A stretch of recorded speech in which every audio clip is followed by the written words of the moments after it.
moving on to a definitely different film. I believe I reviewed Grave of the Fireflies on this channel. It's actually weirdly my most popular video, which I thought was kind of weird, kind of jumped out at me. But again, I believe that's Studio Ghibli, and this one is definitely Studio Ghibli. We're talking Spirited Away, available on HBO Max. I believe it came out in 2001 in Japan and 2003 in the US. So another relatively older film, like I said, with Master and Commander. But yeah, if you aren't familiar with Spirited Away, it's about a younger family who has a young 10-year-old daughter. They're moving to the suburbs, basically. They're, moving, starting a new life a little bit. And they kind of, when they're driving to their new home, they kind of go off the beaten path and try to take a shortcut. And they end up being in this sort of amusement park or another world of sorts. And stuff happens. And that's kind of all I'm going to say. But what I can reveal is it has a heavy Alice in Wonderland type of feel. I mean, it's not a direct copy of Alice in Wonderland, but that's just kind of the general tone and feel that I got out of the film. So like I said, it's a Studio Ghibli film, and not only a Studio Ghibli film, it's a Hayao Miyazaki film, who's very revered in the Japanese animation space, and quite deservingly so.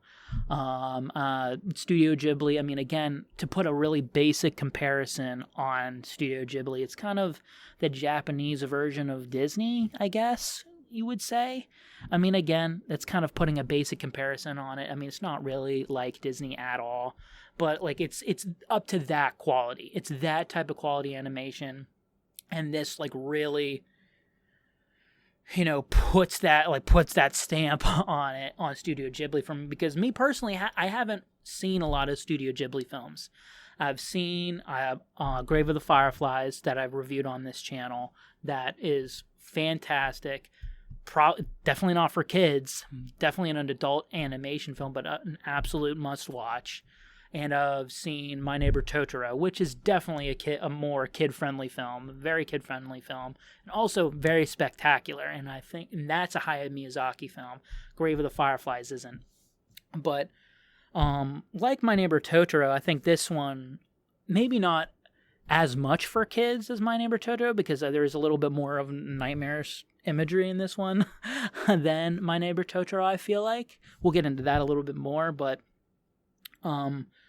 like I said, this one is Spirited Away is a little bit more modern than that one. I think My Neighbor Totoro came out in 1988. This one came out in 2001 in Japan. So a little bit more modern, but out of the three films that I've seen from Studio Ghibli, this one I believe is hands down my favorite. So yeah, I mean, let's just get into the film and why I think it's fucking amazing. I mean, there's really no point in really saying this, but I'm going to say it. The animation is visually stunning, and unlike, throughout the film, I was constantly being like, dude, I've never seen this before. I've never experienced this before. It's just, I mean, just the ideas and concepts are unlike anything I have ever seen. I mean, that kind of goes for pretty much all of Hayao Miyazaki films, and I'm definitely going to be checking out more, because I believe there's a couple more from Studio Ghibli and Hayao Miyazaki on HBO Max, and I'm definitely going to be checking them out and reviewing them on this channel. Maybe ranking them in the future. I don't know. We'll see. But just the ideas and concepts are unlike that anything that I've ever seen that is consistent through Hayao Miyazaki films, and this one is no different. Just the world that is imagined and visualized on screen is just, there's only one word, and I can only, describe it as it's just special. It's special is a word that I'm going to be constantly attaching to this film, because that's just kind of how I feel about it. It's that good. I mean, again, kind of like the both previous films that I've talked on this Nerd Out Sanctuary episode, It gets right into the action. It like wastes no time. It just gets right into it. They're driving to their new home, take off, on a sort of shortcut, run to this weird ass place, and shit starts happening. And our main character, Chihiro, who's the young daughter, the 10-year-old daughter in the film, our main character, gets absorbed and lost in this world that is absolutely crazy and stunning to look at, and very nightmarish at times. The main thing that I loved about the film is that, getting a quick message. Sorry about that. Let me put my phone away. I'm just throwing it. I just threw my phone. Hopefully I didn't break it. But the main thing that this film really does that I loved is the progression of Chihiro's character and how she starts out being this very afraid, cowardly, I guess you could say. But I mean, she is also a 10-year-old girl and also kind of, sort of useless in this world. And then she develops into the bravest character in the story and the most useful character in the story. And it's just such a great character arc and a great message to send to just people and kids in general that, you can get through these hard times, and especially if they're crazy, and remember these crazy and hard times, because you're going to be coming along hard times in the future, and just know that, well, you got through these hard times, so what the fuck is this? It's something that I tell myself all the time, because I've gone through some pretty hard shit myself. Whenever I was stressing for an exam in college or having a hard time at work, I'm like, what the fuck is this shit? I mean, like, I've been through so much crap in my life. Like, what's a little bad grade on an exam or a bad day at work? There's always tomorrow. Just we're all in this together, type of stuff. And I thought that was really cool, and it's a really great message. And I just loved how our main character Chihiro really evolved throughout the film. That kind of set the film apart from other Japanese animation that I've seen, because this one might be my favorite that I've ever seen. Which is saying a lot, because it's not saying that much, because I haven't seen too many Japanese animation films, but I've seen Ghost in the Shell, Akira, My Neighbor Totoro, Grave of the Fireflies, and I think Spirited Away might be my favorite, or at least I'm gonna rewatch the most, which matters a lot to me. But also, just a random thing that I kind of really dug is just this film is kind of low-key scary. So it has definitely some nightmarish imagery in it, which I appreciate. Honestly, yeah, your kids might be traumatized if they watch it at like a really young age, but come on, who hasn't been traumatized by some random animated film like Fantasia or James and the Giant Peach? I'm still fucking getting over my trauma from watching James and the Giant Peach as a young child. Okay? Don't fuck with that movie, man. That movie is hands down a horror film. Like, not low key, no. It's actually a horror film, and I will stand by that. I love James and the Giant Peach, but legitimately scary.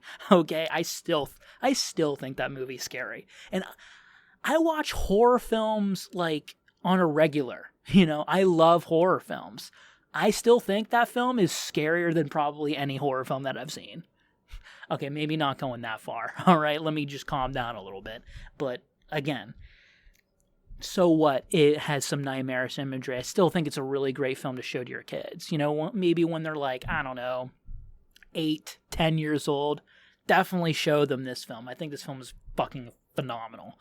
And I think kids can learn a thing or two by watching it. And that's a big thing when you're trying to, give them some, films or entertainment, not only entertain them, but, have them come out with something. have them learn something, some personal development experience a little, that they can take with them in the future. And I definitely think this film has, and that's why I think it's so quote unquote special. Again, like, I don't really have anything bad to say about it. I'm going to have a random small critique. I think there's a big character reveal at the end of the film that I thought was a little bit random and didn't have that as big of emotional punch that I think the film thought it did. It still does have an emotional punch, and it does tease the reveal a little bit, like, towards the middle of the film. But, I just thought it was a little bit random. Sorry, excuse me. A little bit out of left field. But, I still really love the scene. I still think it's an emotional scene. I just didn't think it was as emotional as it could have been. That's just me. But, still a great moment in the film, and that's it. That's all I have to say. Like, wrong about the film. So, overall, like I said, it's a special experience. It's so good. I love Spirited Away. Hands down, probably my favorite Japanese animation film that I've seen so far.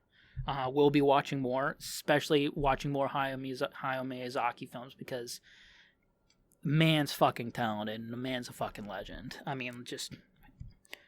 Does Spirited Away have the movie magic? What do you think? Like, yeah, it does have the fucking movie magic. Come on now. It's great.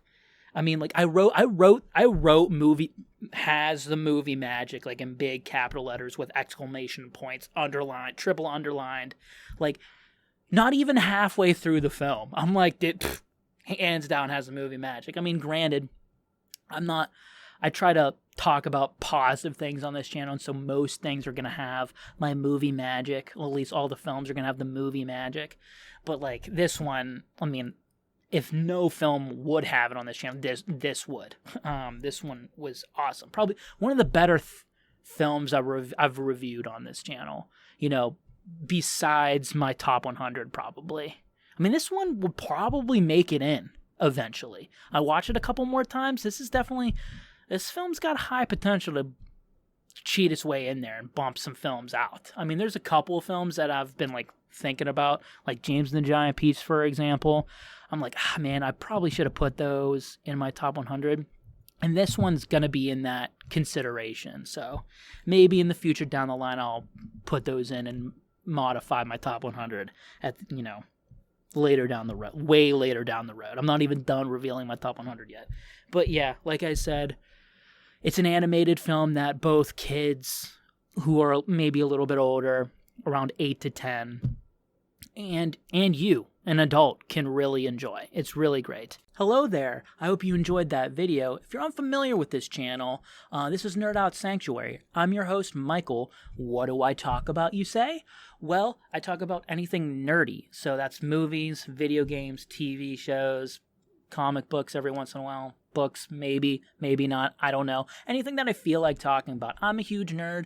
I hope you're a huge nerd, and I hope we can enjoy our nerdiness together here.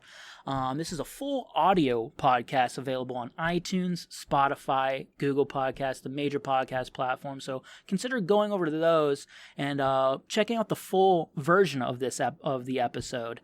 And other past episodes, please leave me a review and subscribe on those platforms. If you don't want to do that, clipped, shorter versions of those full episodes will be posted here on YouTube. So consider subscribing and liking the videos for more to support me and future content that I will be producing in the future on nerdy stuff. So yeah, thank you, and see you on the next one.